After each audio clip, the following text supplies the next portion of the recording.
Thank you, Mojca, for introducing me. Welcome all in Slovenia. I hope you're spending a very good time here and you have a good meeting. This project that I'm going to present you today was born also within an Interreg project. It was Interreg Europe project, Erudite, which started April last year. So we are now slowly finishing the first phase. So we have some friends here from Hungary. We spent 1 week in Hungary last week, so very happy to see you again.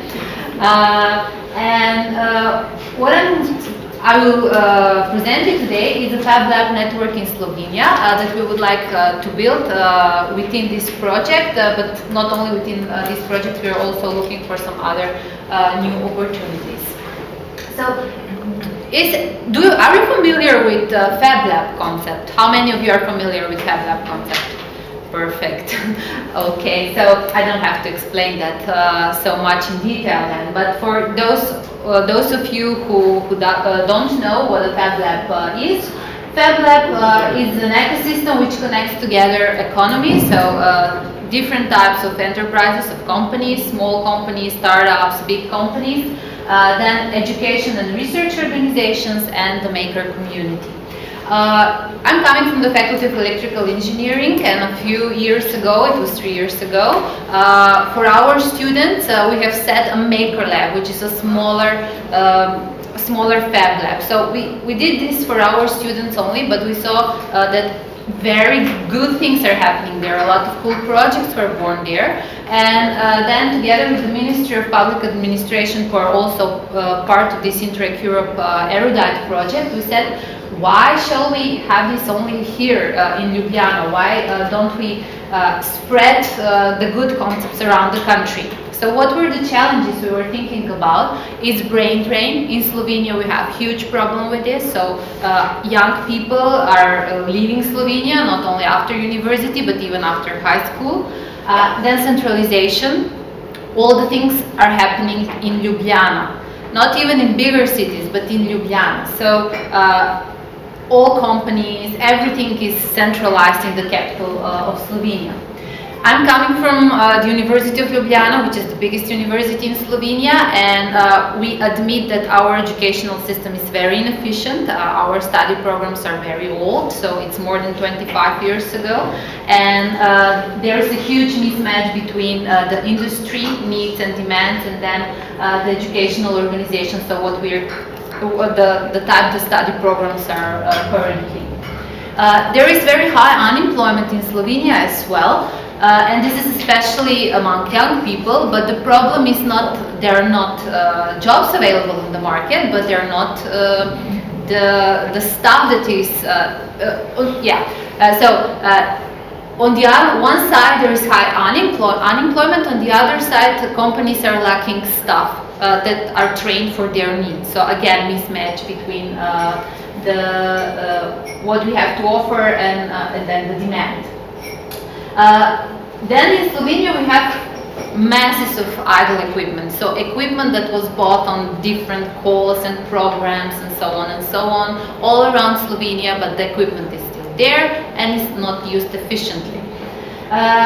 We have duplication. I don't know what countries are you coming from, but here in Slovenia we are experts in everybody knows everything and does everything, so a lot of duplication is happening here. We don't have focus. And of course there is no coordination, and this is also why this is happening, and the internationalization could be much better. So this is our suggestion how to solve those challenges. What we have done, if you can see the red dots here, these are the research organizations, either within a company or within academic institutions or whatsoever. And then we started where we thought it would be a good idea to have such Fab Labs around Slovenia. So you also have Daniel here, they're from Murska Sobota, then all around Slovenia. We wanted to cover all statistical regions in Slovenia. We started this in February this year, and then we started talking with the different stakeholders, with regional development agencies, with technological parks, with municipalities, and so on and so on. And there was a huge interest. So all these, otherwise they are orange, but here some yellowish color. Here we already did the first steps, and we already have signed declaration of collaboration and so on. So we're still missing just a small part of Slovenia to build the network as a whole. Okay. So, sorry, the first word is in Slovene still. But what we have done, at the beginning we wanted to see what are the existing organizations that are already doing something, that are already having a Fab Lab or a Maker Lab or whatever they're involved in such things. And in Slovenia we already have some. We have Open Lab in Kranj, Maker Lab at our faculty, we have Creator Lab in Maribor, then Zavod 404 in Ljubljana, Rock Lab in Ljubljana, but mainly they're situated in Ljubljana and maybe some then around Slovenia. Then the next thing, what we are currently doing now, is we're looking for what existing equipment and technology is there around the country. So we want to see what is already available, and one of the most important part for this is to have good mentors. So we are looking for now what type of mentors do we have, what knowledge do we have in the country, what competencies are there in the country. And then, together with local coordinators from those regions that were shown before on the map, we're searching for space. We don't want to build anything new because we believe there is enough space in the country that can be used, maybe adapted a little bit, but used for Fab Labs. And then we're searching for key stakeholders. We're looking for sustainable models, and if you want a sustainable model, then we really have to involve the companies in there. So we are searching for what companies should be involved, what organizations should be involved, and so on. As I mentioned, there was a huge challenge that there is duplication. We don't want to do this anymore, so we need focus.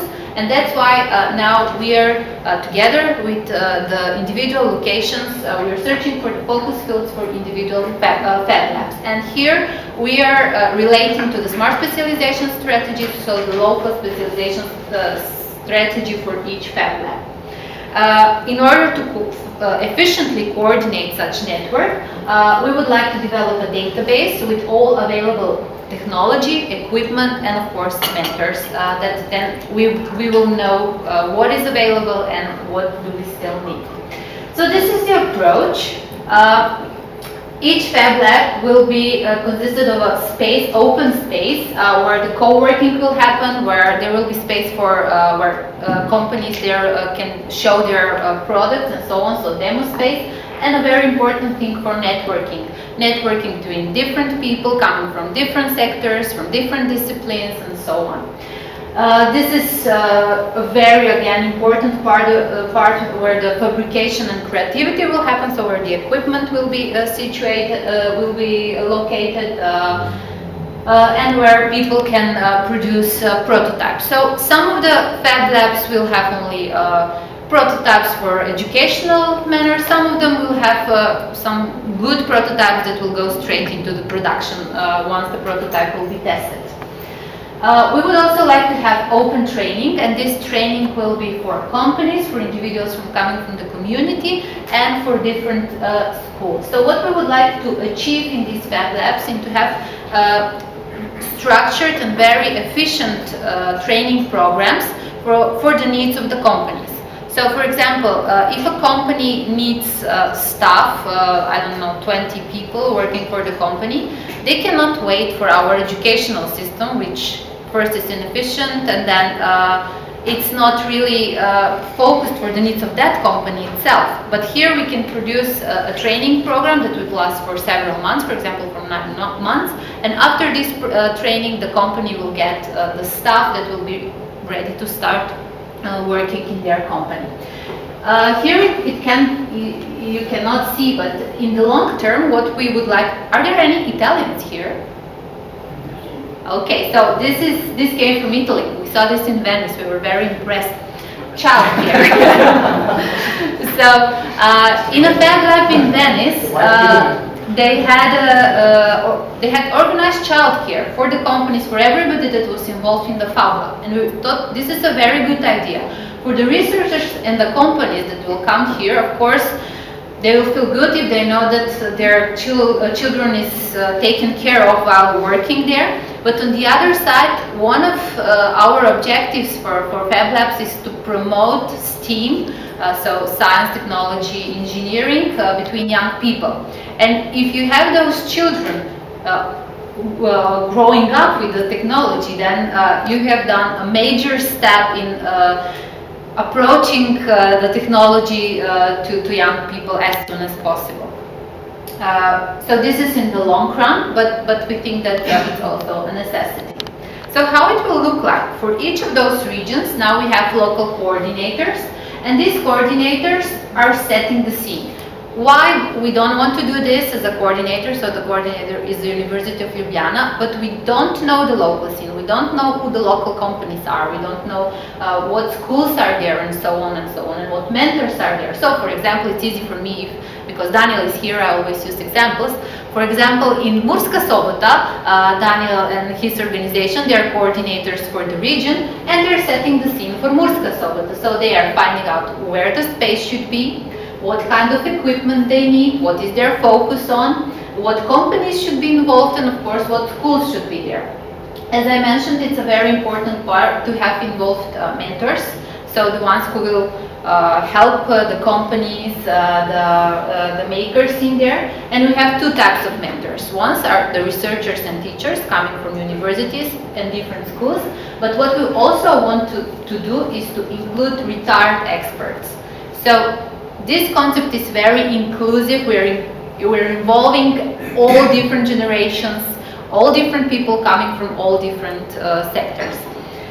Why we think we wanted to involve the retired experts? Actually, this idea came bottom up. So they approached us and, we're retiring at 65, 63 years old. So there's a long period in our life being retired and mostly taking care about our grandchildren.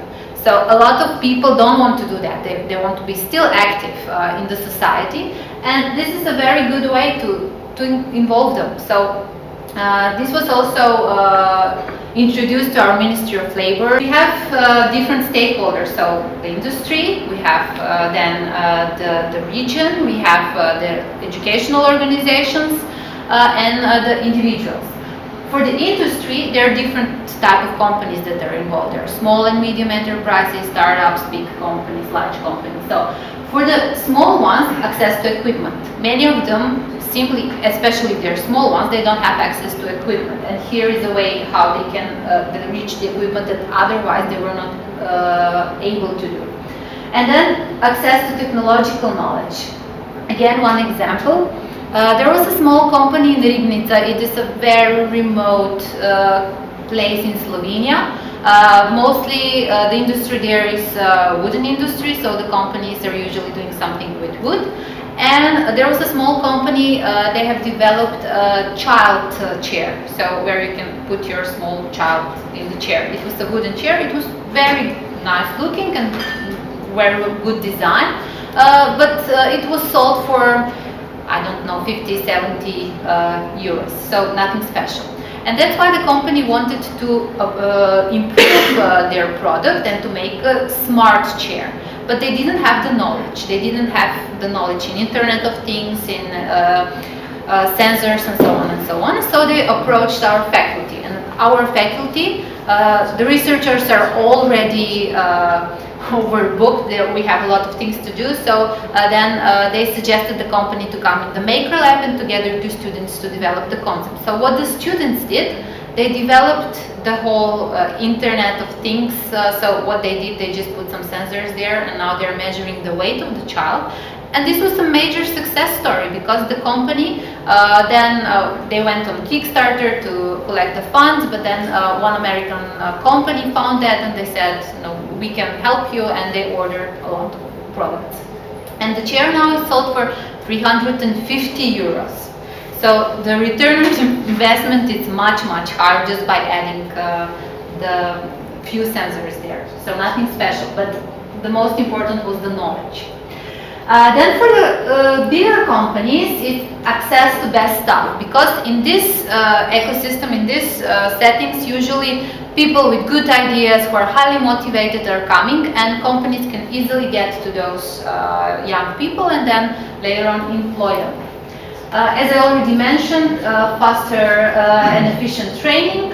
And then another thing is to foster innovation and creativity, especially in large companies, because they already have a lot of things to do. So a lot of times there is no time for innovation and creativity. There is no space for that. And by coming into such concepts, by engaging such concepts, then the innovation and creativity can be fostered.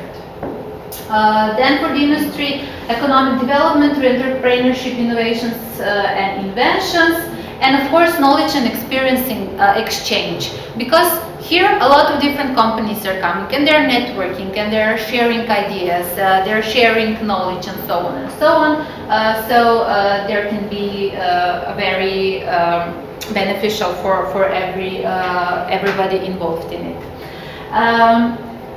Another thing is, I don't know in your countries, but in Slovenia, there is not so strong collaboration between academia and industry. So, before I started working for the university, I was working in a telecommunication company, and our ideas about the university were like, we're not getting anything serious from them either way, so they're not doing anything that important.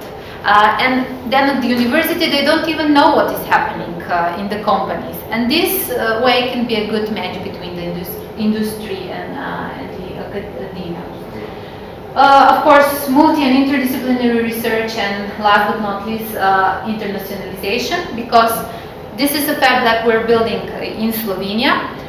We are now submitting a new proposal for Interreg Europe, so it should be somehow, we would like to continue this collaboration and to build a Fab Lab network in Europe. So there are partners from mainly Scandinavian countries, so Finland, Sweden, okay, Belgium is not Scandinavia, but also Central Europe, and we would like to build such network also in Europe.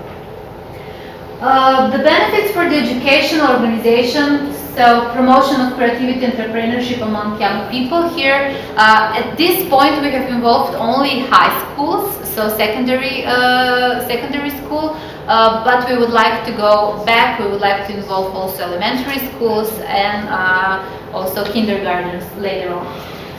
Through such concepts we would like to change mainly theoretical education to practical education and introduce more learning by doing concepts. And as I mentioned, we are very much interested in to increase the interest of STEAM education and jobs among young people of both genders, which is very important because in our country girls do not decide for engineering, and we would like to through this concept to make it closer to them and to see that they're also very good in these fields. For the individuals, so mentoring they can get, then the open access to equipment and technology, and of course knowledge, information and knowledge exchange, and again joint projects. And then for the community, there was a very high interest from the municipalities when we were introducing them this project, because through this project they see the revival of the region, and this was again example from France. So they did such Fab Labs to make sure that the people are not leaving their regions, they are not going to Paris, because you can work from everywhere in ICT especially, you just need basic infrastructure. Then, of course, for the regions to stop the brain drain, to stop that young people are not leaving the region, to give some new opportunities for entrepreneurs, to help promote active aging, and to promote the intergenerational collaboration. So what is our financing model? We would not like to have only public money till the rest of our life for this project. What we would like to do is to have a start. So to use the structural funds, which are available till 2023, to start this project, to start a Fab Lab Network run, and then afterwards each Fab Lab should develop their own sustainable business model, which is of course they have to involve the companies there. So for the co-working space, We have already talked to the Ministry of Public Administration. This was also the easiest way because they're also partners in this project, and they're willing to help the municipalities to fund the cost for the co-working space. For the equipment part, I have just recently, on Friday actually, it was the last day last week, I have talked to the Ministry of Economic Development and Technology. So they are willing to finance the equipment for the Fab Lab Network. And now we are only here for the mentors. So for the elder retired experts, we're having discussions with the Ministry of Labor, Family, Social Affairs and Equal Opportunities that they can help us finance the older mentors. And we still have to talk to the Ministry of Education, Science and Sport to get the financing for the researchers coming from the universities. I forgot to mention that in this concept we also have a mobile Fab bus. What does it mean by mobile Fab bus? It's either a bus or something that could easily move around the country from city to city, from school to school, to have a one-day workshop or, I don't know, a summer school and so on and so on, so that this concept will be really brought to as many people as possible in the country. So we are not there yet, but we're approaching to get the financing to start the project in 1st of January 2018, and then to have the resources till 31st of December 2023, when the program is finishing, and then afterwards we would like to have some sustainable models, as mentioned. These are my contacts. I hope I was clear and not too long. I like talking about this project a lot, so if you have any questions, would be happy to answer them, or you can always reach me here.